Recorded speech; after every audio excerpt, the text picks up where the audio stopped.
Mi nombre es Juan Carlos Cardona Arias, contador público titulado de la ciudad de Guadalajara de Buga, Valle del Cauca, especialista en gerencia tributaria y creador del canal Primero Cuenta. Tus números claros, tu negocio creciendo. El video del día de hoy vamos a hablar sobre movimientos financieros que son enviados por las entidades financieras, valga la redundancia, a la DIAN. ¿Por qué vamos a mirar estos movimientos financieros? Porque me puse en la tarea de revisar mes por mes de extractos bancarios, sumarlos y ver que no coinciden la suma total durante todo el año de algún contribuyente versus lo que están enviando a la DIAN.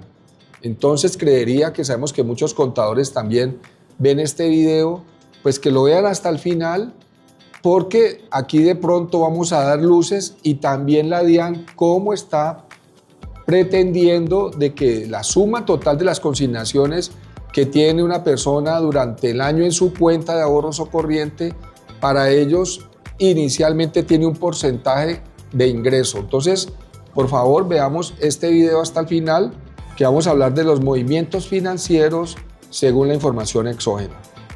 Aquí están diciendo que las entidades financieras reportan a la DIAN por medio de la información exógena el valor total de los movimientos en las cuentas corrientes y de ahorros de sus cuentavientes, es decir, de sus titulares. Aquí voy a traer un ejemplo para el año 2025.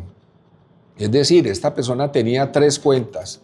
En el banco A movió durante todo el año 2025 58.700.000. En el banco B movió durante todo el año 2025 69.300.000. Y en el banco C movió 72 millones de pesos. Es decir, el total de movimientos durante todo el año 2025 fueron 200 millones de pesos. Superó el tope para declarar sobradamente. El tope estaba en 69.718.600. Yo estoy redondeando en 69.719.000. Sí, está obligado a aclarar. Superar el tope de consignaciones no significa que todo el dinero que pasó por las cuentas sea un ingreso gravable y que tenga que pagar impuesto. Entonces, primero, dejar claro que movimiento bancario no es igual a ingreso tributario. Entonces, es aquí donde los contadores que me están viendo y las personas que también así no sean contadoras, voy a tratar de hacerlo, como dicen los muchachos, con plastilina, cómo la DIAN interpreta para ellos una forma, pero cómo nosotros como contadores o como personas naturales nos podemos defender para saber de que no todo lo que entra a mis cuentas, no todo lo que se mueve en mis cuentas es ingreso. Entonces, para eso debemos de entender el artículo 26. Lo voy a leer literalmente como dice, titula: los ingresos son base de la renta líquida. La renta líquida gravable se determina así: de la suma de todos los ingresos ordinarios y extraordinarios realizados en el año o periodo gravable que sean susceptibles de producir un incremento neto del patrimonio en el momento de su percepción. Esto es lo que dice literalmente. Lo que voy a tratar de explicar, como decía antes, con plastilina es, si nos queda claro esto, nos vamos a poder defender frente a la DIAN cuando nos acuse o nos presuma que los movimientos que entraron a mi cuenta son un ingreso. ¿Cómo me puedo defender? Si usted ve que esa consignación que le hacen a su cuenta corriente o de ahorros produce un incremento en su patrimonio, ahí estamos hablando de un ingreso ordinario o extraordinario. Pero si usted sabe que ese movimiento que usted hizo en su cuenta o esa consignación que usted le hicieron en su cuenta no incrementó su patrimonio, no hay un ingreso. Vamos a poner un ejemplo o varios ejemplos de lo que no son ingresos. Préstamos. Si a mí el banco A me presta a mí 50 millones de pesos, claro que me los consigna en mi cuenta, obviamente. Pero entonces ahí está moviendo, es un pasivo, porque va a tener una cuenta por pagar de 50 millones contra un activo. El patrimonio no se movió. O sea, ahí no hay incremento patrimonial. Entonces ahí no hay ingreso y le podré demostrar a la DIAN que de los 200 millones del ejemplo anterior, estos 50 millones no son un ingreso, es un préstamo que me hizo el banco a mi persona. Entonces, una cuenta por pagar contra bancos, que es un activo. También traslados entre cuentas propias, es decir, yo saco de mi banco A y lo traslado a mi banco B. ¿Hay incremento patrimonial? Ahí no hay incremento patrimonial. Entonces, ahí también puedo demostrar de que no es un ingreso para mí. Traslado en efectivo a bancos. Yo tengo efectivo y lo saco de mi casa, debajo del colchón, como dicen, y los consigno a mi banco. Ahí no hay incremento patrimonial. Estoy cambiando de un activo que se llama caja a otro activo que se llama bancos. Y entre los otros ejemplos, el último, de venta de activos. Si yo vendo mi casa, que es un activo, y obviamente me entra a bancos, también no hay un incremento patrimonial, obviamente, pues si no hay una ganancia ocasional o algo extra, pero esa venta de ese activo no genera tampoco el incremento patrimonial, por ende, tampoco podemos estar hablando de un ingreso.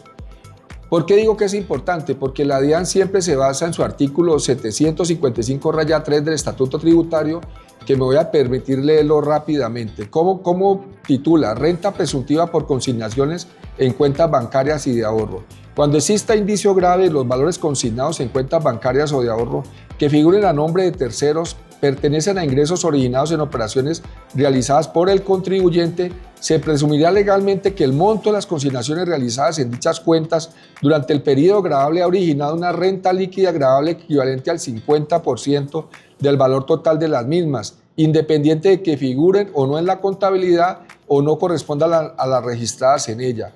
Esta presunción admite prueba en contrario. Entonces, ¿sí ven por qué es importante haber entendido ese artículo 26? Porque al nosotros tener claro el artículo 26, cuando se produce un ingreso para mí, cuando se incrementa mi patrimonio, ahí sí puedo estar hablando de un ingreso. Entonces es ahí donde nosotros tenemos que tener claro. Y si lo tenemos claro, porque sé que la DIAN ya ha requerido y va a comenzar a requerir a partir, obviamente, recuerden que la DIAN tiene 3 años para llamarnos y decirnos, dentro de la declaración que yo ya presenté, año gravable 2026, año 2026 correspondiente al año gravable 2025, las que estamos presentando ahora. Entonces ahí sí puedo decirle, venga DIAN, como el ejemplo primero, yo moví 200 millones, pero de estos 200 millones, lo que yo presenté en mi declaración de renta, que son 85, 90, fueron los verdaderos ingresos que yo obtuve porque los puedo demostrar. Entonces es ahí donde tenemos que tener muy claro. Y le decía, y los contadores que estamos haciendo declaraciones de renta, recuerden que no es solamente llenar un formulario. Recordemos que todo lo que diga en ese formulario, que va obviamente con la firma digital de la DIAN del contribuyente, es él el que debe responder y obviamente nosotros los que debemos de contestar ante la DIAN esa presunción que acabamos de ver del artículo 755-3, que es que ellos presumen, obviamente cuando haya indicios graves, de que todo lo que entra a mi cuenta es un ingreso y ellos tienen dientes, como dice uno, para si uno no la tiene clara, pues obviamente lo puedan poner en problemas.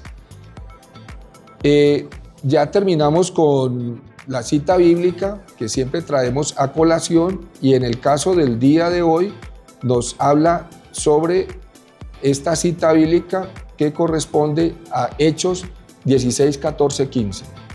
Pedro les dijo, arrepentíos y bautícese cada uno de vosotros en el nombre de Jesucristo para perdón de los pecados y recibiréis el don del Espíritu Santo. Porque para vosotros es la promesa y para vuestros hijos y para todos los que están lejos, para cuantos el Señor nuestro Dios llamaré. Reflexión bíblica. Esta cita bíblica enseña que la promesa de Dios no está limitada únicamente a los adultos que creen, sino que Pedro incluye expresamente a vuestros hijos.